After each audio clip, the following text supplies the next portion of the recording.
अस्सलाम वालेकुम अज़ीज़ तालिबात, जैसा कि आप लोग जानते हैं कि हमारा 7वीं जमात की उर्दू ए का सिलेबस मुकम्मल हो चुका है, मगर आपकी आसानी के लिए मैं इसकी सेकंड लास्ट कहानी नामुमकिन से मुमकिन का सफ़र कहानी की पढ़ाई और उसके मुश्किल अल्फाज के मानी आपको सिखाऊंगी ताकि आपको सहूलत हो और आप इनको अच्छी तरह से याद कर सकें।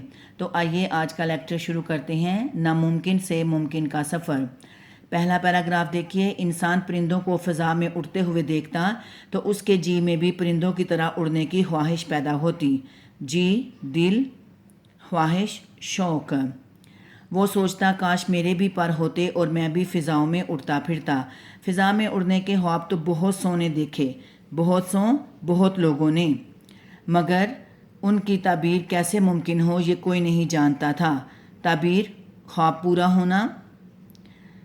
अमरीकी फ़ौज 1903 में हवाई जहाज़ बनाने की कोशिश में मसरूफ़ थी। जहाज़ तो बन गया मगर ये उड़ान ना बढ़ सका। उड़ान ना बढ़ना, परवाज़ ना कर सकना।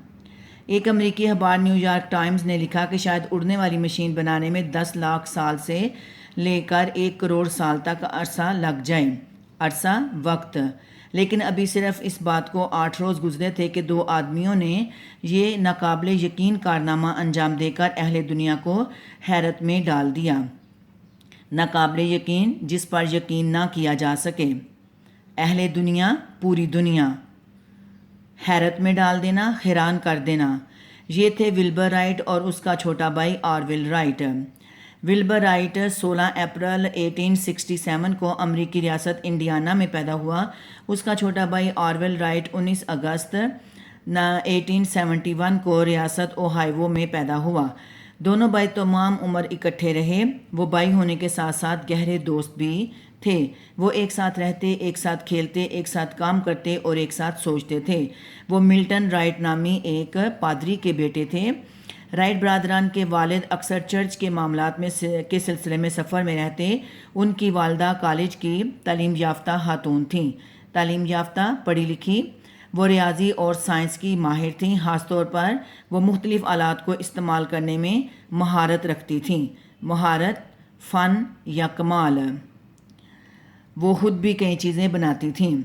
ऑरवेल ने अपने बचपन के बारे में लिखा कि हम खुशकिस्मत थे कि हमने एक ऐसे माहौल में परवरिश पाई जहां बच्चों की हौसला अफजाई की जाती थी। हौसला अफजाई करना, हिम्मत बढ़ाना, कि जो चीज़ उनमें तजस्सुस उबारे वो उसके बारे में खोज लगाएं।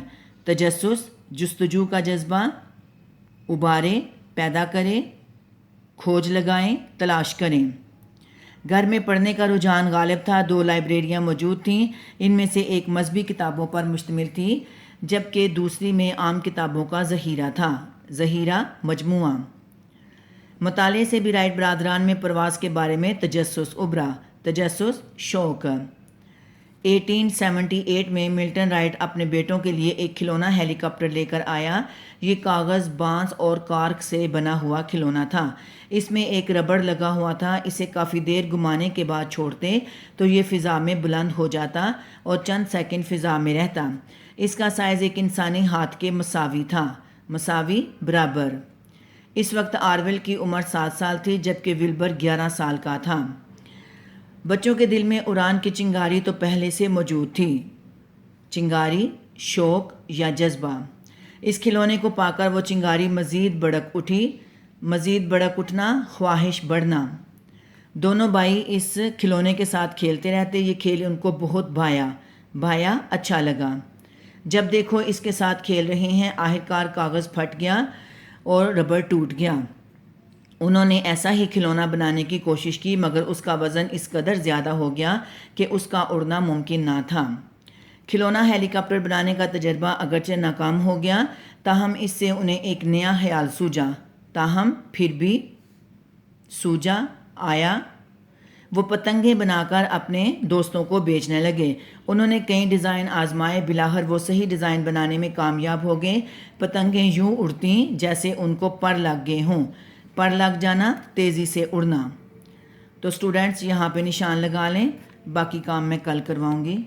अल्लाह हाफिज़।